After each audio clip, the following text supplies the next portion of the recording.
Hey guys, YouTube 100 here. Okay, and like I told you guys in my last video, I said that while it's still July, I would make reviews for the last two Bash at the Beach shows that I have not talked about yet. Yeah, so here I am to start that off by reviewing those. Yeah, and so for this video, this is going to be a review for Bash at the Beach 1998. So, um, so if you've seen for the Bash at the Beach shows that I've talked about so far, like, uh, I've said that, like, how, there have been, like, good ones, such as 1996, 1994, and 1997, while there's also been some bad ones, such as 2000 and 1995 that I've talked about, yeah. So Bash at the Beach has really had, like, kind of like an inconsistent history, yeah.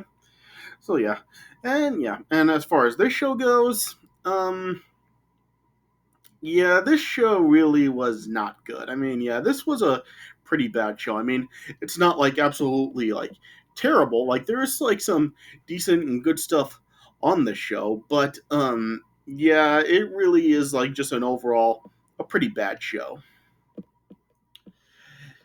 This was really like when WCW really like was really like going downhill. So this was like during the time when like the WWF really was regaining the momentum over WCW, and WCW really like was like just like not really he able to regain the momentum. I've said before, following Starrcade 1997, that really did seem like when WCW really was starting to go downhill.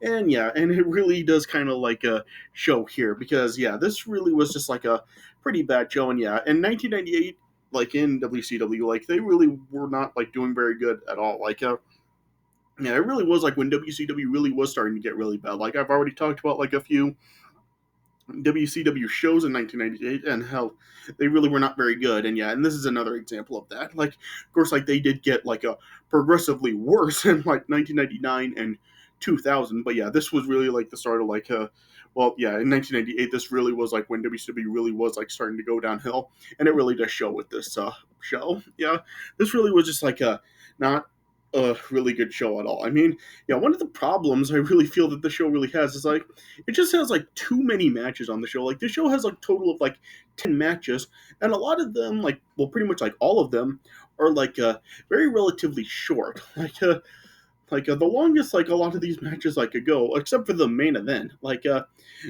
None of the matches even reach 12 minutes. So these are like pretty like short matches, and I really feel that that really does affect how these matches really did turn out because of a lot of these matches being so short, like they really are not able to really like get going and get really good.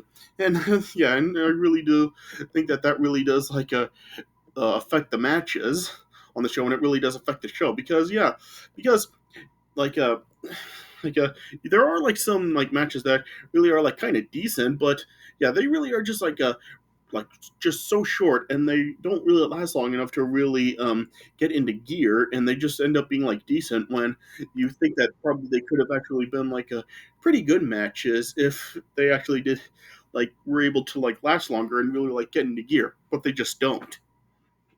And plus also just like this show also does have like a pretty embarrassing main event, and that is something that I will get to when I reach it on the show. So it really does have like a pretty embarrassing main event, and I think that really is like one of the biggest problems with the show. But the show really is not very good. Just like too many matches, they're too short, they really don't have any time to really get into gear, and they're just not very memorable. So and plus I really do feel that some of these matches really like didn't really need to be on the show, and they really were just like total wastes of time. Because so there's some matches that are like very short. Like there's like a 90-second match on the show. There's a 2-minute match on the show. There's a 4-minute match on the show. So so matches are just so short, and they just really didn't need to be on here. So yeah, so you can probably see by the stuff that I've been saying so far about the show. Yeah, it just really is not a very good show, and yeah, and it really isn't worth checking out, to be honest. So yeah, so this really is a show that I think that you can really just skip over. All right. Okay, so I guess I'll just start talking about the matches on the show. All right. So the first match of the show was a match that was marked as like Ravens rules, which was basically like no disqualification. It was uh, Saturn versus Raven, and this match this match was decent, but yeah, it really was not very memorable. Like, it really was just kind of a very standard back and forth action between the two guys. Like, it wasn't like boring, but it just like really was not really anything spectacular at all. Like, it really just seemed to be like a very average match, and yeah, not really anything happened. I mean, there was like a couple of cool spots in the match. Like, there was like this one point where Saturn had like a Raven stacked up between two tables that he had stacked on top of each other. Then like Saturn was going to like a splash Raven through the tables, but then Canyon then came out and got Raven out of the way, and then uh Perry Saturn just went down onto the tables to the floor. Yeah, you did have uh you had Scotty Riggs and Lodi out in Raven's corner, and they tried to get involved in the match a couple of times, and Saturn took them out. Like then after a Canyon then just to stopped Saturn from splashing Raven through the tables. Canyon then just all of a sudden ended up attacking Raven. Then uh eventually um then uh uh Scotty Riggs then tried to go after Saturn again, but then Saturn then hit Scotty Riggs with the Death Valley Driver. But then Raven then hit a DDT on Perry Saturn, and then Raven then was able to pin Saturn and get the win. So Raven ended up winning. So like I said, it really was just kind of a very just like a average match. It really wasn't anything spectacular at all, but it wasn't awful either. So yeah, and this really was actually one of the better matches of the show. So yeah, so I guess I would give that match probably I guess I'll give that 2.5 stars. Yeah, and then next up, then we had Billy Kidman versus Juventud Guerrera. And this was actually a pretty solid match right here. This was actually pretty entertaining.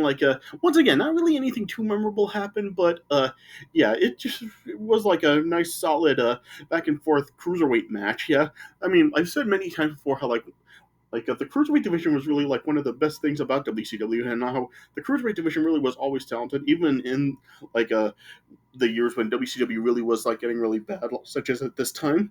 And this really is another example of that. It was a pretty nice match.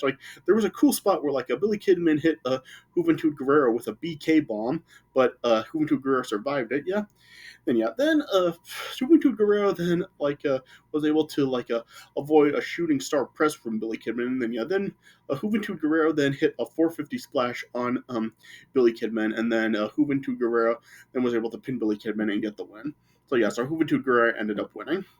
So this was actually a pretty solid match right here, and overall I guess it was it was good. So I guess I would probably give that match 3 stars. Yeah. Then after this, then we had Chavo Guerrero versus Stevie Ray. Yeah.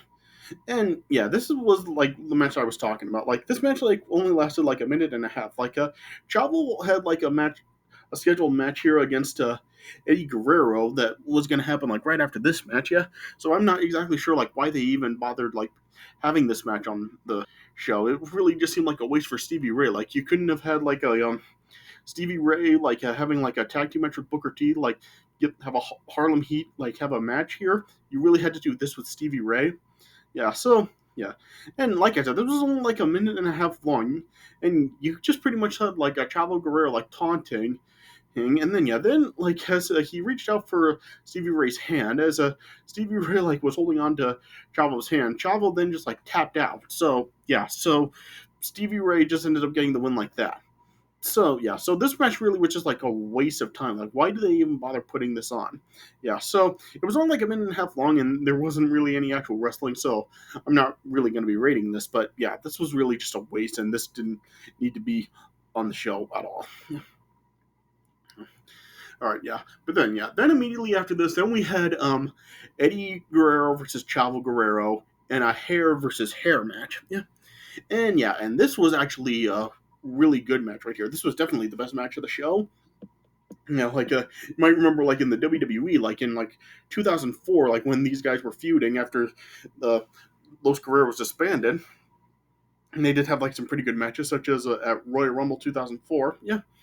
And they also did have like a really good match here. This really was like a really good match right here. Like you should have like just some real nice back and forth action between Eddie and Chavo. Like they did like their like moves, and it just really did go back and forth. And and it was a pretty good match right here. Then like as Eddie and Chavo both like grabbed the scissors and attempted to use them. The referee like stopped them both from like using the scissors on each other. Then after like a Chavo ended up getting the scissors taken away, then Eddie Guerrero then like rolled up Chavo into an inside cradle and then was able to pin him. So Eddie ended up winning the match. And then afterwards, then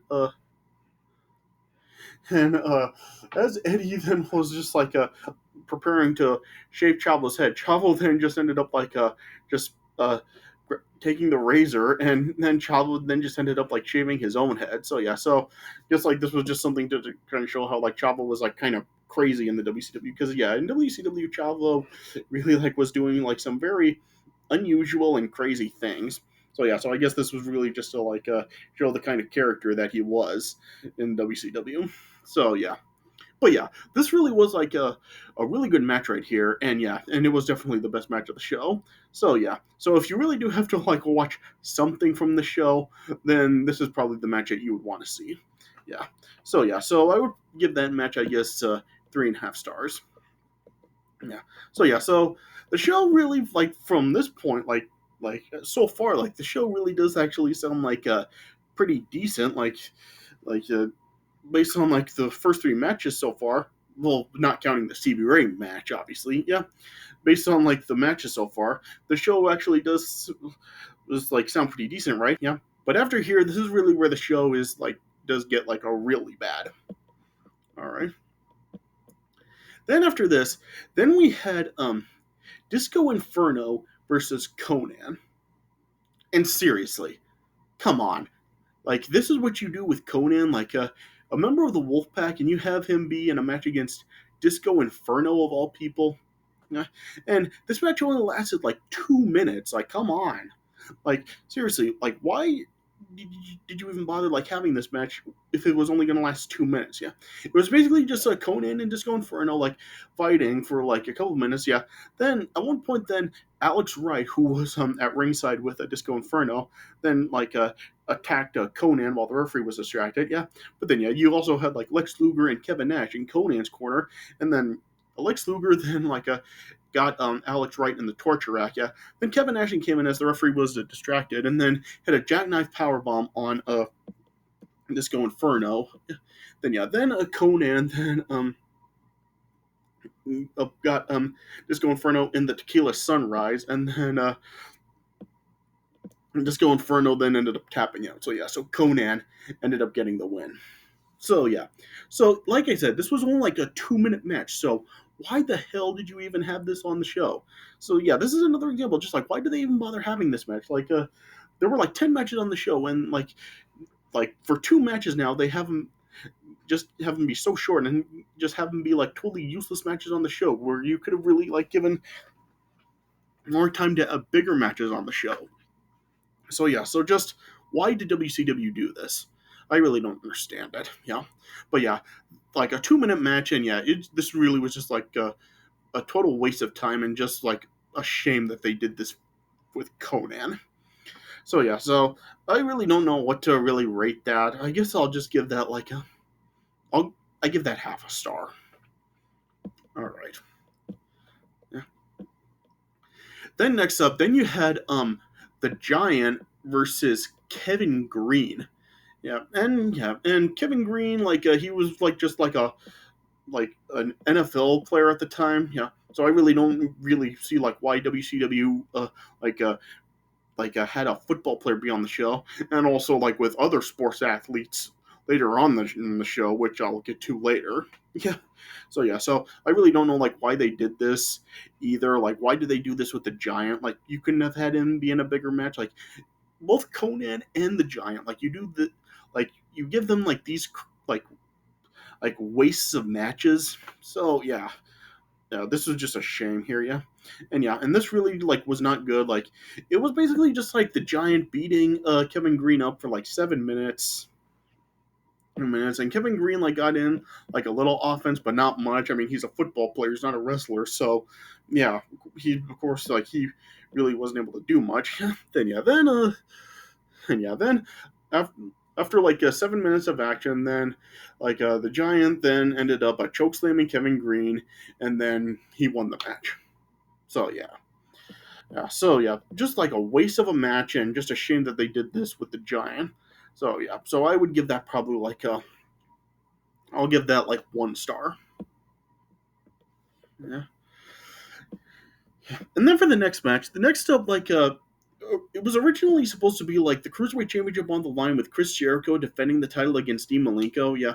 But Dean Malenko ended up being disqualified from the match because on the previous episode of Nitro, Dean Malenko got into like a physical altercation with Chris Jericho, which ended up disqualifying him from this match. So yeah, so then as Chris Jericho then came out to the ring, then JJ Dillon then was just like saying how he wanted Chris Jericho to defend the title against a quote unquote local competitor.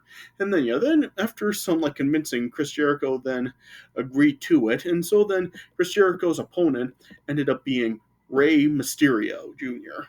So and of course like this is what he meant by local competitor, because this show was in San Diego, and of course Rey Mysterio is from San Diego. Yeah. And so Chris Jericho versus Rey Mysterio. You would figure this would be like a really great match, right? Well, I mean, it sounded like it could have been, and for like how long it lasted, like it actually was like a pretty solid match, but it was only 6 minutes long. So yeah, just way too short. Once again, so I mean, come on, like why did WCW do this? Like why are they like having all these matches and they're lasting so short? Like I said, they should have cut like a few matches from the show. They should have cut like the Stevie Ray Chavo match and Konnan versus Disco Inferno, and even like possibly like take out Giant and Kevin Greene match too. You waste the time with those matches to give and have like the more important matches have like such short time, and they last so short. Yeah, and this is an example of that. Like this match really was just like way too short, and it just didn't have time to really like get into gear and have time to really be like a really good match. It only lasted like 6 minutes, and it was solid for the 6 minutes it lasted. But yeah, once again, it was just too short. They were going at it, and then they were fighting in the entranceway with where they had like the beach setting and stuff. Yeah, yeah, and then it's pulled back into the ring. They were going at it. Rey Mysterio was able to counter Chris Jericho's Lion Tamer at one point in the match. And then eventually Dean Malenko then ended up coming out, and it distracted Chris Jericho as Chris Jericho was trying to go for the Lion Tamer again. Rey Mysterio then was able to roll up Chris Jericho and pin him. So Rey Mysterio ended up winning the Cruiserweight Championship. Yeah. So just like I said, it only lasted 6 minutes, so it really didn't have any time to really actually get into gear and really be a really good match. Like I said, it was actually a pretty solid for the time it lasted, but yeah, the problem was it was just way too short. So yeah, so definitely nowhere on the level of, like the matches that they had in like during their feud in 2009. Yeah. So yeah, so solid match, but just way too short and didn't have time to get going. So yeah, so I would probably give that match like 2.5 stars. And then next up, then we had the WCW Television Championship on the line, with Booker T defending against Bret Hart. So let's get this straight. Bret Hart, like one of the biggest names in the history of pro wrestling, like WCW signed him on after he left the WWF. He's like such a big name in the wrestling industry. And in his first year in the company, you have him challenging for the TV championship. Not the United States championship, but the TV championship. W is like their number 3 singles title. You have Bret Hart challenging for this. This is like if Bret Hart would have like a challenge for the European Championship in the WWF. Like seriously, this is what you do with Bret Hart. So yeah, just that was not a good decision. Yeah. So as far as this match goes, I mean, this match was actually like once again, it was pretty decent for the time it lasted. Like it overall was it was pretty good. You had the two guys fighting back and forth, and it was like some pretty nice in ring work between the two. It did like go back and forth, and both guys did look really good. Then as Booker T really was gaining the upper hand on Bret Hart. Like one point, Bret Hart then like was like, as Bret Hart was on the outside of the ring, Booker T then like tried to like dive through the ropes onto Bret Hart, but Bret Hart grabbed a chair and nailed Booker T with the chair and got himself disqualified. So yeah, and once again, this was a pretty short match. Like this match only lasted like 8.5 minutes. So I mean, come on, like seriously, they did it again. Like seriously, like this is like one of your biggest matches on the show. You have Bret Hart and Booker T, and it's one of the biggest matches is on this show. And once again, you give it too short a time, and you end it in a disqualification. So, yeah, just seriously, what is WCW thinking with this? Like a match that is like actually one of the better matches on the show. Like this really was like probably one of the 3 best matches on the show, and they end it like that, and it's once again too short. Like seriously, like this is kind of just an example of like how WCW really was just really misusing Bret Hart. Like they talked about it in like the Monday Night War series, how uh, Bret Hart really was just like totally misused in WCW. And yeah, he really was. And this is really just an example of that. Like they just made Bret Hart look just so terrible in WCW.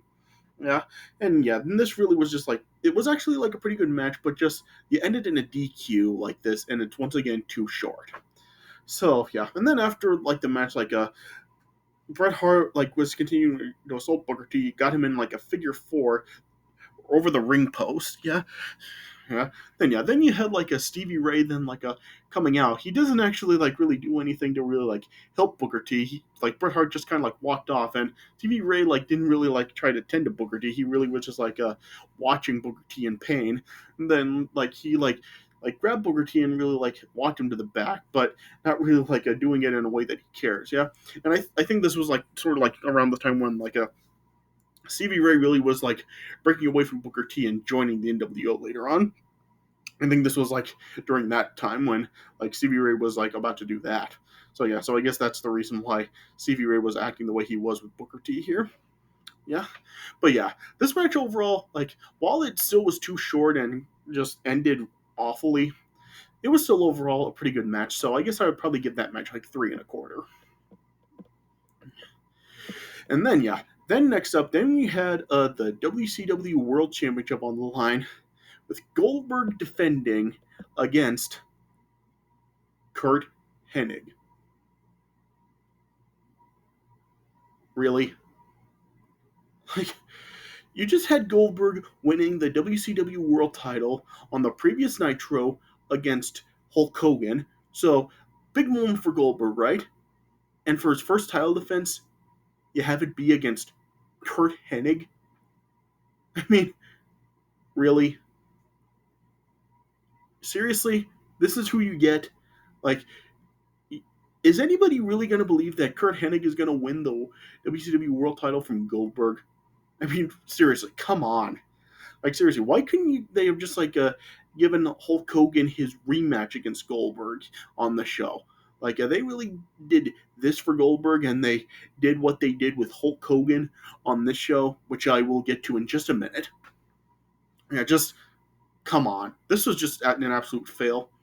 And once again, this match was way too short. This match only lasted about 4 minutes. Really? Your WCW World title match only lasts 4 minutes on the show? This is ridiculous. Like, these matches are just way too freaking short, and especially the big matches like this one. And this is quite possibly the biggest match on the show. It's the WCW World title match, and you only have it go 4 minutes. Oh, this is just stupid. This is just getting absolutely ridiculously stupid. Yeah. And just it pretty much was just a Goldberg, again, Curt Hennig fighting for a 4 minutes. Yeah, then Goldberg ended up surviving the perfect plex, or rather the Hennig plex as it was called in WCW. Yeah, then Goldberg hit a spear and a jackhammer on Curt Hennig, and Goldberg ended up winning. So yeah, so Goldberg retained the title here.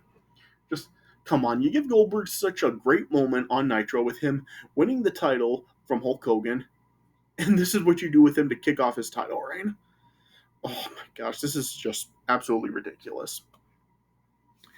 So just this rule is just awful. So I would probably give that I